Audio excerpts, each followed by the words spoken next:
आपको बता दें कि युद्ध की आपात स्थिति से निपटने के लिए कल शाम 4 बजे फरीदाबाद में मॉक ड्रिल कराई जाएगी। मॉक ड्रिल से संबंधित अधिकारियों की बैठक में डीसी विक्रम यादव ने जरूरी दिशा निर्देश दिए हैं।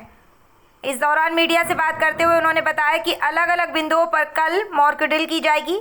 इसी के साथ ब्लैक आउट करने पर भी फैसला लिया जाएगा। उन्होंने कहा कि फरीदाबाद में मॉक ड्रिल से संबंधित सभी तैयारियां कर ली गई हैं।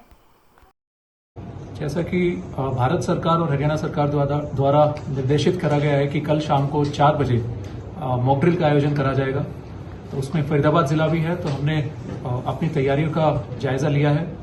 तो जैसा कि आप सभी को पता है, जो जिले में या फिर स्टेट लेवल पे इंसिडेंट रिस्पांस जो सिस्टम होता है, तो उसके तहत एक डिजास्टर या फिर इंसिडेंट जो भी होते हैं तब एक कंट्रोल रूम स्थापित होता है।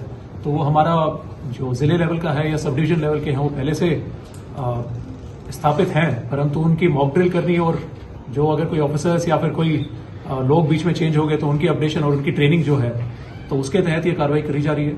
इसके साथ ही बाकी भी जो चीजें हैं, चाहे अर्ली वार्निंग सिस्टम हो गए या फिर जो ब्लैकआउट की तैयारी है या फिर जो कैजुअलिटी हो गई या फिर अगर फायर इंसिडेंट कहीं होता है, तो उस सब की जो तैयारी है तो उन सभी का जायजा लेने के लिए और सभी डिपार्टमेंट और को तैयार रखने के लिए और साथ ही लोगों में मैसेज पहुंचाने के लिए तो ये कार्रवाई कल करी जा रही है। मॉक ड्रिल कितने बजे शुरू होगी, क्या क्या इस दौरान रहने वाला है, किस तरह का रहेगा पूरा? कल 4 बजे शाम को मॉक ड्रिल शुरू होगी। तो इसमें जैसा कि मैंने बताया कि अर्ली वार्निंग सिस्टम जो हमारे रहते हैं, तो वार्निंग सिस्टम रहेगा, उसकी तैयारी करेंगे। उसके साथ ही जो आगे चाहे ब्लैकआउट्स की तैयारी करनी हो या फिर इवैक्यूएशन की तैयारी करनी हो या अगर फायर कोई इंसिडेंट अगर होता है तो उसकी तैयारी करनी हो या फिर कैजुअलिटी अगर होगी तो उनको हॉस्पिटल में ले जाने की तैयारी हो या टेम्परेरी हॉस्पिटल सेटअप करने की तैयारी हो, तो ये सारी तैयारियां कल। कहाँ होगी, कौन कौन से पॉइंट? तो इसमें मल्टीपल पॉइंट्स पे करी जाएगी, तो इसकी जानकारी हम आपको दे देंगे। तो इसमें एक जिला जो हेडक्वार्टर है उस पर रहेगी, सब डिवीजन लेवल पे रहेगी और भी बाकी जगह हम कोशिश करेंगे मल्टीपल जगह हम रखें। बचाव के लिए क्या लोगों को भी जागरूक किया जाएगा सर?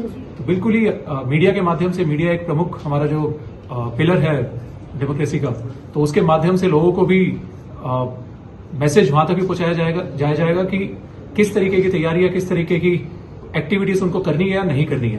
और साथ ही सबसे अहम बात इसमें यह है कि जो अफवाहें होती हैं उनकी रोकथाम के लिए, तो उसमें एक काफी अहम जिम्मेदारी हम सबकी है, चाहे मीडिया हो गए चाहे हम लोग भी हो गए, क्योंकि आजकल सोशल मीडिया का भी जमाना है।